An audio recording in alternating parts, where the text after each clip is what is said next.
the point. Okay. All right. So, how do you approach an original hero since you were always working on existing character in terms of appearance and skills, of course? I'll start off by saying, because I think usually we are bringing heroes into Nexus and they already have a strong identity, both visually and what their sort of capability, what their fantasy should be. And so we started with figuring out, okay, what's this visual identity? What are these sort of silhouettes that we're attracted to? And we found Orphea, our amazing concept artist, Oscar Vega, had this idea like monster in a closet. You know, we knew she was going to be the Raven Lord's daughter, and like what's scary would be this cool contrast of this youthful character that sort of embraced this darkness. And then from there, we had this amazing blob monster that we're so excited about, but ultimately was very challenging because it could be anything. So we didn't know what to do, so we started figuring out the limitations. What is the monster magic versus Orphea's magic? Does she have magic? What are the limitations to what it can become? And once we started putting up those sort of walls for ourselves, building a foundation that Kyle could work with, giving him a fantasy so he could figure out what that means for design. Yeah, for design, it was really just, you know, we want to give her a unique play style in the game. Obviously, we try to do that with all of our heroes. And so once we started to kind of build a sense of identity for the character, which was a collaboration across all the teams. Oh, absolutely. We all had input into it. Design, you know, art, writing, like everything, every team. We then began just figuring out, okay, she's got this cool monster, she can attack with it, what kind of things we wanted to do, and then it was just figuring out gameplay and figuring out what's fun, and then kind of helping the art match that. And then it was interesting because a lot of heroes that we've done in the past kind of have this already established fantasy. And so, you know, for example, Jaina's going to use ice, right? And so usually when I go in to design it, I'm like, all right, we're going to probably slow things, we're going to root things probably. And with Orphea, it was kind of like, I would have an idea, I'm like, this sounds kind of like a cool idea, and then talk to the artist, and I'm like, yeah, we can make it look like this, because I don't know what it's going to look like, right? And then we came to something that just really felt unique and very iconic to this character. I am going to clarify, I didn't mean it to make it seem like how it started off. Orphea was so unique because we basically started her development right after Blizzcon. Like, everyone's going at once and to make sure that the trailer was ready, the comics were ready, the design was ready, the art. We all were working. It was probably the most collaborative experience I've ever had working on a hero. I was just speaking from the art side. That's what I was like. Yeah, and that is how it played out though. Yeah. Like, Oscar delivered that amazing concept art, and that's when my imagination started running wild. But all we had was a monster. And we're like, what does that mean? What does her abilities do, right? How do we use that? What is the Nexus? That's after we had that, that's when we started really kind of going back and forth, like, okay, well, how do we do this? And so if you saw the panel this morning, we talked about Chomp was one of the first abilities, which is right away, it's like, yeah, let's just cool tooth monster, let's take a bite out of stuff. And honestly, it was a very simple ability, and it just hit home right away. We barely, I changed the cast time, I lowered it a tiny bit. That's the only thing that changed from the original paper design. Cool. So, yeah, Orphea is the first Nexus-born hero. Yeah. And there was quite a lot of focus being put onto the lore of the Nexus with, you know, the comics being released and more emphasis being put on the characters. So, what made you choose Orphea over other characters like the Raven Lord or the Lady of Thorns to be, you know, the first playable hero? That's a really good question, and we do, with this long list of heroes that people, you know, we have so many different universes to bring from. This was an opportunity because we knew we were bringing Warcraft in a big way for us to sort of revisit our roots and where we started with those 8 original battlegrounds that were all original ideas.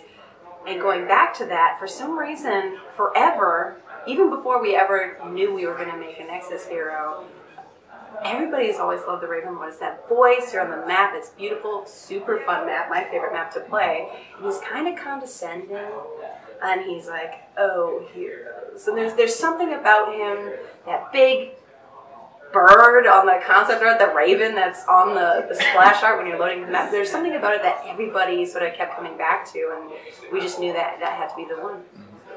And to elaborate just a little bit, when we were looking at, you know, what kind of heroes we want to bring in, the Realm Lords are kind of in this more demigod state of existence, and so we weren't sure if it made a lot of sense for them to be playable heroes, because that would kind of take away some of the mystique and the mystery surrounding who they are in the Nexus, and they're also very powerful because of the singularity, which we elaborated on more this year with our comics and stuff like that. And I think one of the things we wanted to try to capture was, what does it feel like to be someone from the Nexus who is affected by what the Realm Lords are doing? So it made sense that our first hero wouldn't be a Realm Lord, simply because we wanted to show, like, what does it mean to live in this world where these Realm Lords are doing crazy stuff. And so kind of Orphea being the daughter of the Raven Lord and him going out and doing, going to Alterac Pass and unleashing the Dark Nexus, she was like very personally affected by that. Yeah. And she sort of, like, her life sort of began in medias res, like, and she was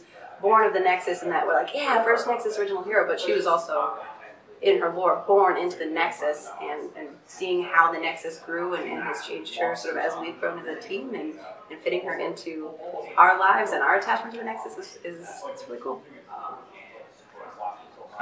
This question comes directly from the Italian community.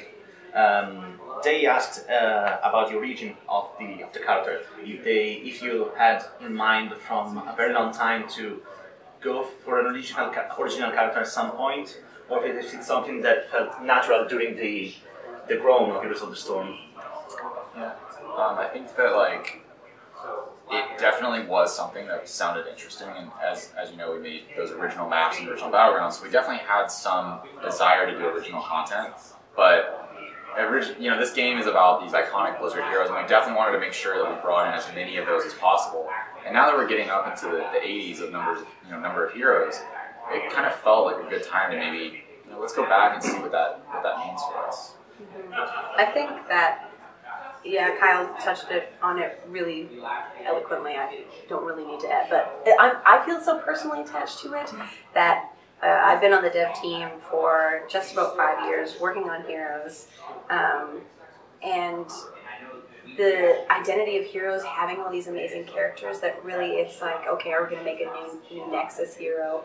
It wasn't necessarily, oh, we're going to make a new Nexus hero. It was the excitement of contributing to Blizzard, showing that the Heroes is standing alone as our standalone game, and revisiting our roots and creating something new, and ultimately, changing the boundaries of the type of content we're able to provide for our players.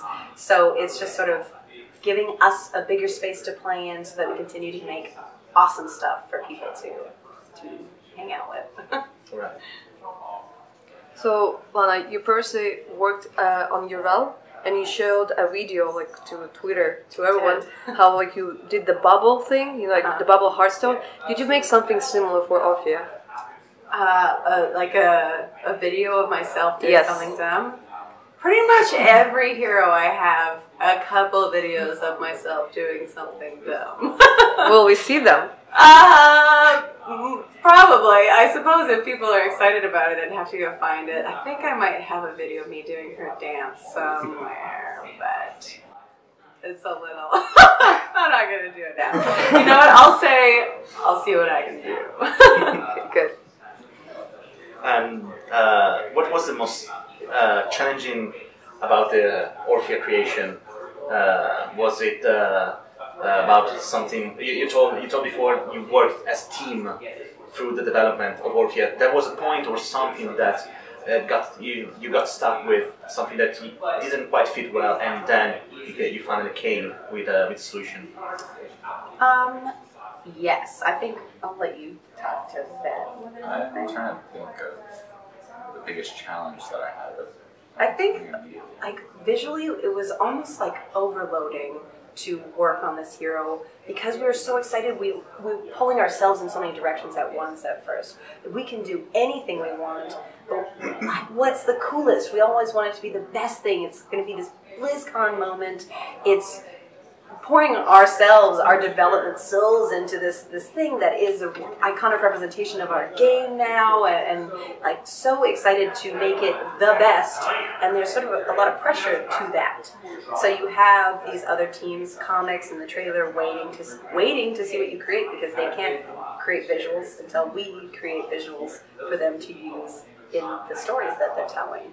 They can't show off abilities if we don't have the abilities that she's actually going to be doing.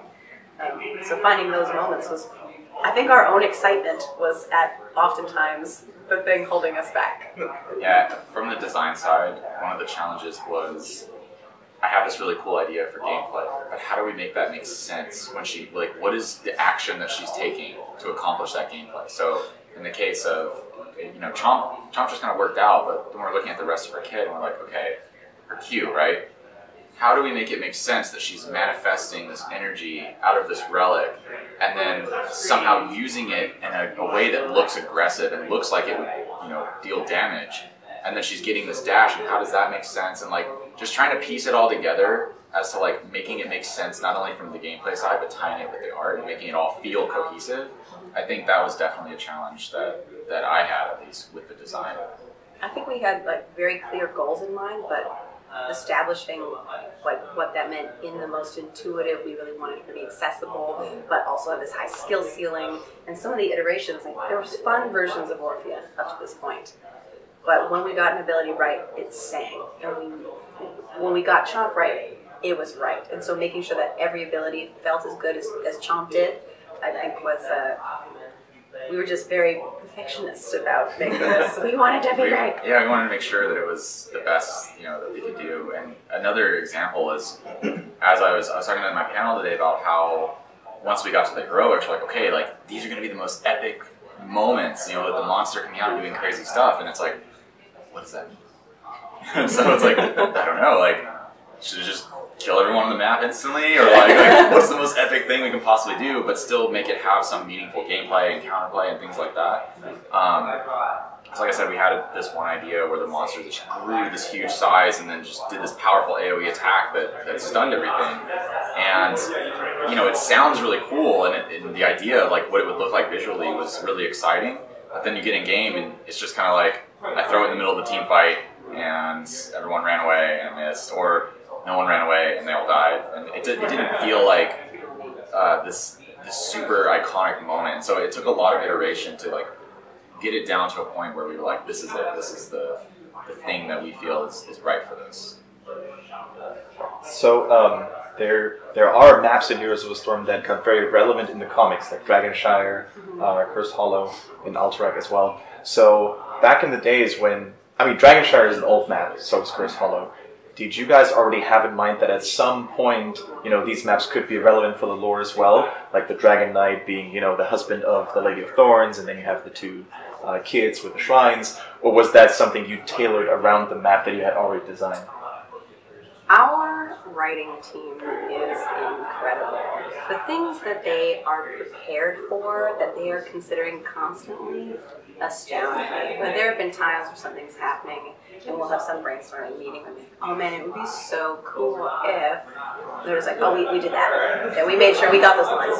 Or like, just they're ready. I don't know how they predict it, but they do. I wasn't involved in any actual writing for this character. I helped establish a personality and the visuals, but I hope you get to talk to one of our writers, because they'll probably be like, let me tell you how long I've been thinking about the Nexus.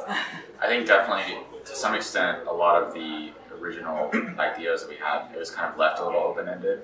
And so it allowed us the opportunity, if we did want to come back at a later date and expand on it, it was already set up in a way where it would be easy to like add on.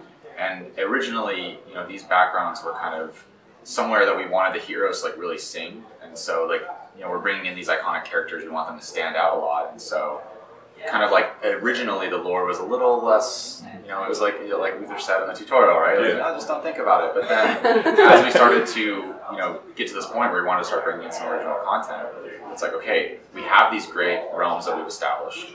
How can we build them up to be more meaningful and tie it in with everything else that's going on in Nexus? I think if you go through like a lot of our hero trailers and a lot of our hero reveals, there's actually a thread that you can sort of feel and see where they've pulled it in those kind of directions. So I know there's definitely always been intent. It's always, we like to say, not necessarily a matter of like what or why, it's when it's going to happen.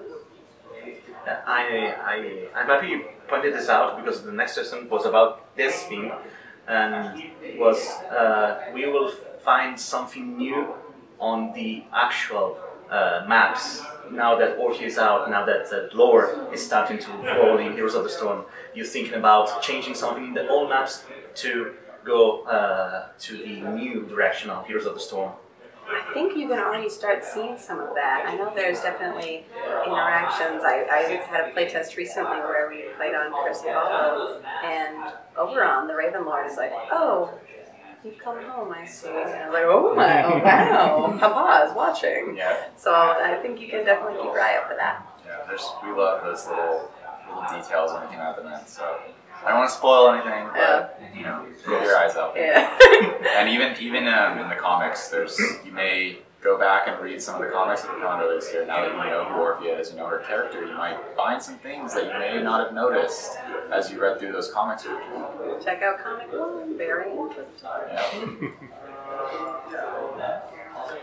Yeah. Then, so obviously, like, I love Orphea and I love the Nexus lore. I've been a big supporter of that, actually. But there are still, people out there who would have probably preferred another, iconic Warcraft hero or a StarCraft hero. So what would you say to those people from maybe a designer point of view? What do those Nexus lore heroes allow you to do? And what would you say to convince them that, Orphea is actually pretty awesome? So this is a really good question, and it's something that we definitely thought about a lot when we were deciding whether or not to bring the original character into the Nexus. And there's multiple answers to this. One of the answers is we have no intent on discontinuing to bring epic heroes in. So we're going to continue that. We're going to be bringing in all these, like I said before, or you may have heard us talk about before, we have this huge list of heroes. Lana was saying it earlier.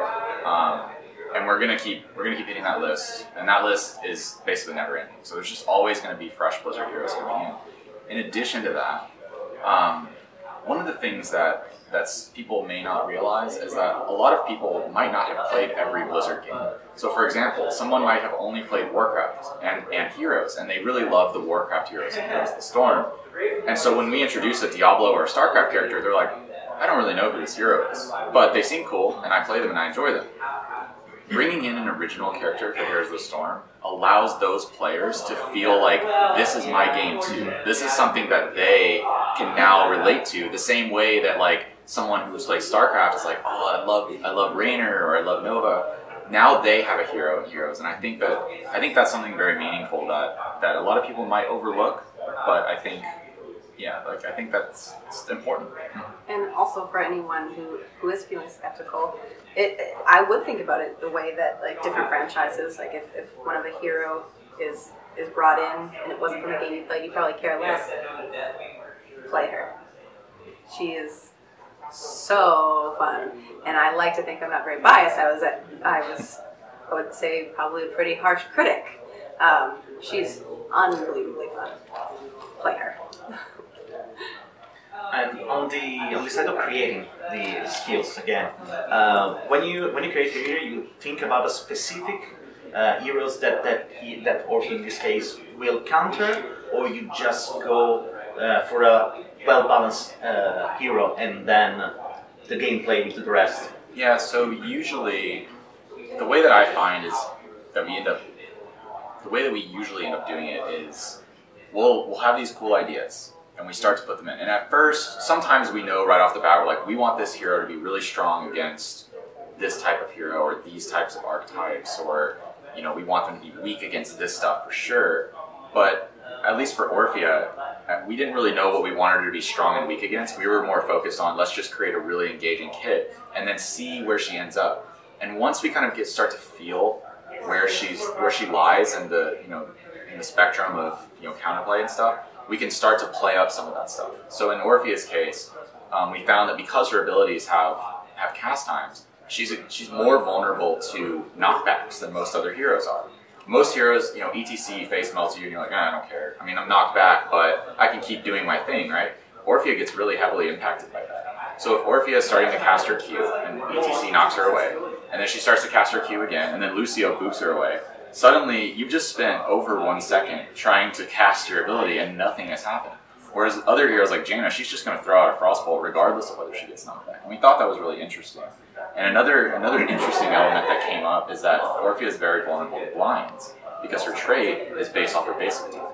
And because she spins her chaos as soon as she attacks, if it misses, you just lost all of your carries, you know, ranged mages, and so she actually feels very unique in terms of like what counterplays against her and things like that. And for her, it just kind of appeared, and we're like, whoa, that works. For other heroes, like I said, it's more specific right when we go in. So I think for Orphea, one of my favorite things, I was waiting for him to say it, it's like one of my favorite things to say about her is when her kit felt fun, not just for her, but for the people she's playing against, we knew we were in a good spot. yeah, it's very important. Like, we really try to make sure that enemies feel like they have fun playing against the hero. She's very satisfying. Yeah, when you're interrupting her and not letting her do anything, you're just like, yeah, and that's a good feeling too, right? It's good to be strong and be like controlling the fight and feeling like you're taking down the whole team by yourself, but it's also fun to be that character on the other team that's just shutting that character down. You ain't chomping nothing. Yeah.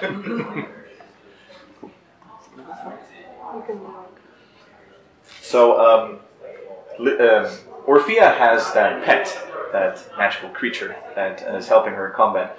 Does it actually have a name? Does it, what's the relationship between those two? So that was one of the sort of art side biggest challenges we faced, was understanding what that magic really is. After a lot of exploration and discussions and discovery, we found out that this relic magic is actually an extension of Orphea's power. So the relic is giving her power, but how it manifests is an amplification of Orphea's feelings. And I like to think of it as sort of a subconscious representation. She doesn't really know that she's that angry or has that resentment or that fear or passion for stopping over on her father. But this is how her magic is bolstered, and that's what it appears as. It's what Orphea is feeling in her heart at that time. So while it is not necessarily a pet, it sort of has a mind of its own, but it's just a piece of Orphea. And through development, people just ended up calling it Chomp. It doesn't have a name, but everybody thought of it as Chomp, which is a little confusing because that's an ability. You'd be like, oh, you know Chomp, like a W. Like, no, the buddy. But yeah, everybody sort of just thinks of it as Chomp. I think another thing too that comes out in the animations is she's really putting a lot of physical passion into casting these abilities, right? Li Ming just doesn't even, it's no challenge to her to just throw out powerful arcane magic. But Orphea is really investing her physical effort into like using this power. And between the animation as well as the effects, like this vicious monster that's coming out, you can really kind of feel that emotion behind it. Okay. And about that, she's really young, of course. And at what point you felt that was the right direction for the character, as being so young and at the same time as such an important objective to bring a new character to the game? I think there were a couple reasons that it felt right to have Orphea be youthful. Realm Lords are incredibly powerful. Having access to the singularity, they are the voice, you're collecting tributes for them. Orphea is a daughter of a Realm Lord, so if she has lived a whole life and is a cognizant adult, she's probably going to be insanely OP. So Okay. keeping her young not only offered us this ability to fill out her fantasy in a way that made sense, but also it's sort of beautiful contrast. She is this passionate youth who is on this mission to stop her father from destroying the Nexus. And you see her and she's like, hi, and she's like skipping into battle and then destroying you with Chomp and dashing around with this angry claw that's coming down. And sort of the visual contrast of that moment was something that really appealed to us. She's very a deep character. Did she inspire by anyone? You were talking about her so passionate, so I was curious.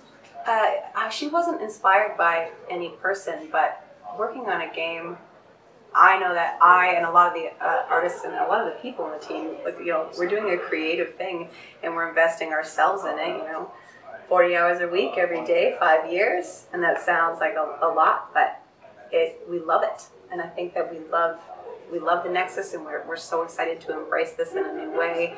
That she is just sort of the love of all of us for this game and the passion we have to keep creating. Inspired by your passion. She's inspired by the team. Yeah, it's just the raw passion of the team. Just really wanting to.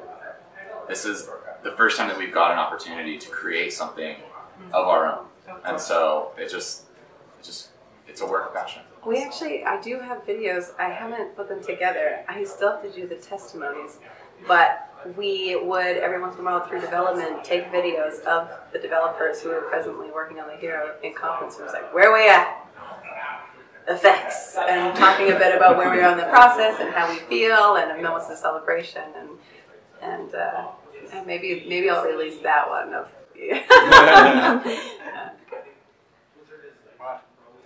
Thank you very much, guys. Thank you. Thank you. This was very fun. Yeah, it was. Really great question. Yeah, great questions.